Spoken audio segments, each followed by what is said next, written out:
मैं कल के अपने एक वीडियो के कमेंट बॉक्स में किसी का कमेंट पढ़ रही थी। वो कह रहा था, बाबा को बहुत बुरा भला कह रहा था। वो कह रहे थे कि बाबा चांद मियाँ हैं, मुसलमान हैं, बेवकूफ़ लोग हैं, बाबा को मानते हैं।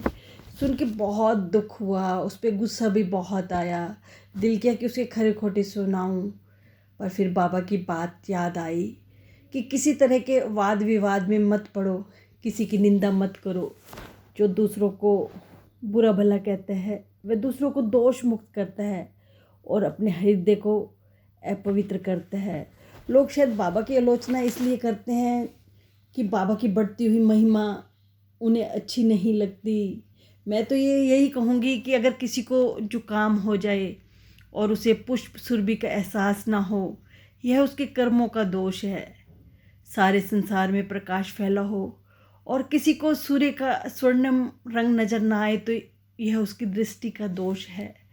कल्पवृक्ष की छाया में भी किसी को शीतलता की अनुभूति ना हो तो यह उसके भाग्य का दोष है। फिर तो विधाता भी उसके लिए कुछ नहीं कर सकता। वर्तमान में भी बाबा के बारे में बहुत सारे वाद विवाद पैदा हुए। अतीत में भी बाबा जब शिरडी में थे तब भी बहुत वाद विवाद हुए। बाबा को लोग भी निंदा करते, बुरा भला कहते, पर बाबा ने कभी किसी को पलट कर जवाब नहीं दिया। बाबा किसी से भी नाराज़ नहीं हुए। उन लोगों को बाबा की दिव्य अलौकिक शक्ति का एहसास हो गया और उन्होंने अपनी हार मान ली। वो बाबा के प्यार और सेवा के आगे झुक गए और वो साईं के श्री चरणों की शरण में आ गए। आज भी अगर कोई भूलवश या अज्ञानवश साईं किस धर्म में कटु शब्द कहता है या उनमें अविश्वास करता है तो मुझे पूर्ण विश्वास है कि उसे अपनी भूल का एक दिन अवश्य एहसास होगा। वो जल्दी बाबा के श्री चरणों की शरण में अवश्य लौटेगा। अब देखो, जीसस को सूली पर लटकाने वाले जीसस की महान सत्ता को समाप्त नहीं कर सके।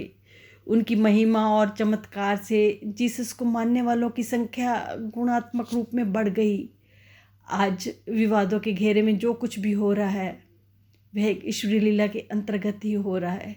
बिना ईश्वर की इच्छा के एक पत्ता भी नहीं हिल सकता, तो फिर इंसान दिव्य शक्ति को चुनौती कैसे दे सकता है। आप देखो, रावण ने भी भगवान श्री राम को चुनौती दी थी। जो उसका परिणाम हुआ था वो आप सब लोगों के सामने है। मेरे को ये नहीं समझ आता कि बाबा के लोग बुराई क्यों करते हैं। बाबा तो किसी को कहने नहीं गए कि मुझे मानो। हमें बाबा में कुछ लगा, बाबा में बाबा का प्यार, बाबा मतलब बाबा की जो भक्ति है ना उसमें बहुत शांति है। एक जो ईश्वरीय सत्ता है वो एक साधारण फकीर के वेश में धरती पर आई लोगों के दुख दर्द दूर करने के लिए। बाबा शिरडी में फटे हुए कपड़े पहनकर लोगों के घर में भिक्षा मांगने जाते। आप जानते हो कि वो भिक्षा में लोगों के दुख दर्द लेकर आते थे और भिक्षा में कोई भोजन भी मिलता तो कुत्ते बिल्लियों को खिला देते थे। बाबा अपने लिए तो कुछ भी नहीं रखते थे।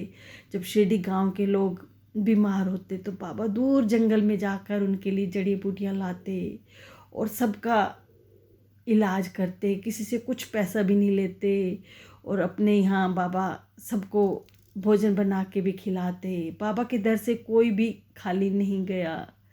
बाबा ने अपने समय में जिस सद्भावना का परिचय दिया वे बेमिसाल है। बाबा ने जाति, धर्म, मजहब, पथ, वर्ग, ऊंच नीच आदि के भेदभाव को कोई प्रोत्साहन नहीं दिया और अपने पास आने वाले भक्तों को भी इन बुराइयों से दूर रखा। बाबा तो एक ऐसे संत थे जिनके विचार अत्यंत व्यापक थे। हर व्यक्ति उनके लिए भाऊ, बंधु, काका और सखा था। सारा संसार ही बाबा के लिए घर परिवार की तरह था। आज भी अपने महाप्रयाण के बाद भी बाबा का इस दुनिया के साथ वही रिश्ता नाता है। आज भी वे अपने भक्तों का उसी प्रकार से संभाल रहे हैं, उनकी रक्षा सुरक्षा कर रहे हैं। साईं बाबा खुद में एक अलौकिक शक्ति हैं। उनकी कार्य प्रणाली आश्चर्यजनक है। ऐसे में हर भक्त यही कहता है कि बाबा ही क्यों नहीं, साईं ही क्यों नहीं। मैं तो बस जो बाबा की बुराई करते हैं तो मैं उन लोगों को बस यही कहना चाहूँगी कि आप क्यों विवाद खड़ा करते हैं, क्यों बाबा की निंदा करते हैं। आप लोगों को दूसरों की आस्था को ठेस नहीं पहुंचानी चाहिए। कोई धर्म यह नहीं कहता कि दूसरा धर्म कलुषित है। हमारे आचार विचार के अनुसार ही हमारी मान्यताएं अलग अलग हो सकती हैं। हर धर्म हर काल में आदरणीय रहा है। प्रवर्तक एवं सद्गुरु भी आदरणीय रहे हैं। अंत हम हर काल में हमें सबका आदर करना चाहिए, किसी की निंदा नहीं करनी चाहिए। किसी की निंदा करके आप क्यों गुनाह के भागीदार बनते हैं। बाबा को बस यही कहती हूँ कि बाबा आप उन लोगों को सद्बुद्धि दें जो आपको बुरा भला कहते हैं। बस आज इतना ही। ओम साईं राम। अगर आप लोगों को मेरे वीडियो अच्छे लगते हैं तो प्लीज़ लाइक करें, सब्सक्राइब करें, हो सके तो शेयर भी करें, क्योंकि जो भी बाबा का मैसेज है सब लोगों तक पहुँच